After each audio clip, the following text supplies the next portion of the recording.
శ్రీమాత్రే నమః. సద్గురు జ్యోతిష్యాలయం వారి యొక్క విశ్వావసునామ సంవత్సర 2025 మార్చి 29 నుండి మొదలు పెడితే మళ్ళీ 2026 మార్చి 28 వరకు వచ్చే ఈ తెలుగు నూతన సంవత్సరంలో వచ్చినటువంటి సంవత్సర రాశి ఫలితాలని మనం ఇప్పుడు తెలుసుకోబోతున్నాం.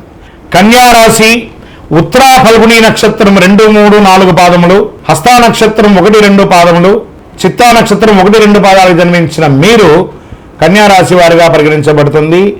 ఈ యొక్క విశ్వావసునామ సంవత్సరం మీకు శుభాశుభ ఫలితాలు ఎలా ఉన్నాయి అంటే, ఈ సంవత్సరం చైత్ర శుక్ల పక్షం నందు తిరిగి కార్తీక మార్గ స్థిరముల యందు షష్ఠ శని కావున అనుకూలమైనటువంటి కాలం. చాలా అద్భుతం. కన్యారాశి వారికి పట్టిందల్లా బంగారం. Get ready. తలచిన కార్యాలు చాలా వరకు విజయం, శుభకార్య అనుకూలత, వివాహ, ఉపనయన, గృహప్రవేశ, అన్ని రకాలైనటువంటి యోగం. ఉద్యోగంలో మీరు కోరుకున్న చోట ట్రాన్స్ఫర్స్, ప్రమోషన్స్, ఇంక్రిమెంట్స్, మంచి అవార్డ్స్, రివార్డ్స్ అన్ని కూడా పొందే ఒక అద్భుతమైనటువంటి సంవత్సరం విశ్వావసునామ సంవత్సరం. కన్యారాశి వారికి నక్కతోక తొక్కినట్టే ఈ సంవత్సరం అని కూడా చెప్పుకోవచ్చు. గురుగారు మీరు చెప్తున్నారు మాకు జరగట్లేదు అంటే, ఇది గోచార ప్రకారం చెప్పాను. మీ వ్యక్తిగత జాతకాన్ని దీంతో కంపేర్ చేసుకొని మాట్లాడకండి.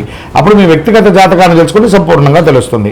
మిగిలిన సమయాల్లో సప్తమ శని కావున స్వజన విరోధం, అన్నదమ్ములతో అక్కచెల్లెలతో విరోధం అని కూడా చెప్పచ్చు. గృహ నిర్మాణ ప్రయత్నాలు ఫలిస్తాయి. సప్తమ శని కావున స్వజనం, దీంతో భోజనాల్లో ఆహారంలో కలుషితం వచ్చే అవకాశాలు ఎక్కువ ఉన్నాయి.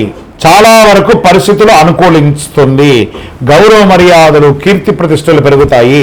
దశమ గురువు అయినందువల్ల వృత్తి, ఉద్యోగ, వ్యాపారాలతో తరచుగా చిన్న చిన్న చిక్కులు, ఆస్తి కొనే విషయంలో, అమ్మే విషయంలో కాస్త నత్తనడకగా ఉంటుంది. కాస్త గౌరవ భంగం అప్పుడప్పుడు కలిగే అవకాశాలు ఉన్నాయి.